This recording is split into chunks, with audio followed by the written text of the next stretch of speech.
नमस्कार.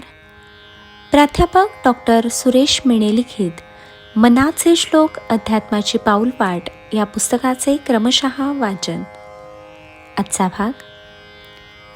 बहु हिंडता सौख्य होणार नाही, शिणावे परी नातुडे हित काही. विचारे बरे अंतरा बोधवीजे, मना सज्जना राघवी वस्तिकीचे. प्रपंचातील सारीच माणसे सुखासाठी धडपडत असतात. त्यासाठी सर्व प्रकारचा मार्ग चोखाळत असतात. काही माणसं सन्मार्गानं वाटचाल करीत असतात. यामध्ये व्रतवैकल्य, पूजा अर्चा, तीर्थयात्रा, उपास तापास, प्रतिमा पूजन आदी गोष्टींचा समावेश आहे. काही जण सत्संग करतात. 4 चांगल्या गोष्टी कानावर पडाव्यात, संतांचा सहवास घडावा म्हणून धडपडत असतात. कीर्तन, प्रवचन ऐकतात व त्यामुळे जे काही सुख मिळेल ते घेण्याचा प्रयत्न करीत असतात. काही माणसं वाईट मार्गाने वाटचाल करीत असतात. दुसऱ्याचे धन लुबाडणे, इतरांना फसवणे, बुवाबाजीचे ढोंग करणे, धर्माच्या नावाखाली लोकांची लूट करणे असंही करत असतात. व वरवर पारमार्थिक सुखाचा रस्ता दाखवण्याचा बहाणा करून ऐहिक सुख मिळवित असतात. काही अडाणी भोळी फाबडी माणसं याला बळी पडतात. दोन्हीही मार्गातून सुख मिळवण्याचा माणूस प्रयत्न करीत असतो. सन्मार्गाने जाणाऱ्यांना काहीतरी मनाचे समाधान लाभते व जे ढोंगबाजीला बळी पडतात ते चक्क फसवले जातात. त्यांच्या हाती काहीच लागत नाही. समर्थ आपल्याला सांगतात की सुखासाठी इतका आटापिटा करण्याची काही गरजच नाही. बहु हिंडता सौख्य होणार नाही. अनेक प्रकारचे प्रयत्न करून काहीही हित साध्य होणार नाही.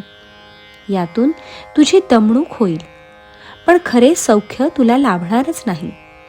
आणि समजा अशा सुखाची प्राप्ती तुला झाली तर तुझ्या लक्षात येईल की ते खरे सुख नाहीच. एवढी धडपड ही आपली फक्त ऐहिक सुखासाठीच होती हे लक्षात येईल, पण उशिरा. तेव्हा वेळ निघून गेलेली असेल. मग आपल्या पुढे असा प्रश्न पडेल की मग खरे सुख आपल्याला कसे मिळेल? त्यासाठी काय केले पाहिजे? यासाठी समर्थ सांगतात, विचारे परे अंतरा बोधवीजे. चांगल्या विचारांनी तू अंतःकरणाला वळण लाव, त्याला शिकव. म्हणजेच याचा अर्थ असा की बाह्य सुख हे तात्पुरते असते.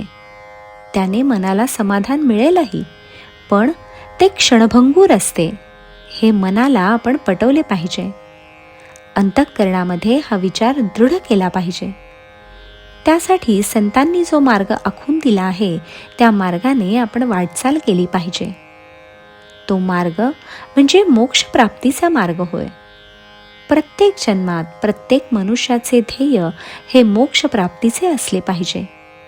तेव्हा कुठेतरी हजारो जन्मांनंतर का होईना त्याच्या वाट्याला मोक्ष येईल. यासाठी काय करायला हवे?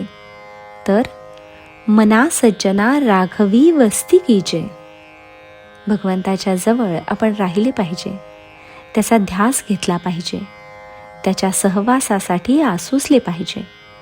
त्याची करुणा भागली पाहिजे व त्याच्यावर दृढ विश्वास ठेवला पाहिजे.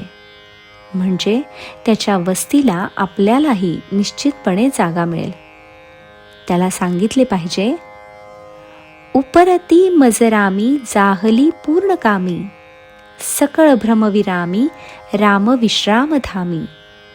घडी घडी मन आता रामरूपी भरावे, रघुकुल टिळकारे आपुलेसे करावे. जय जय रघुवीर समर्थ.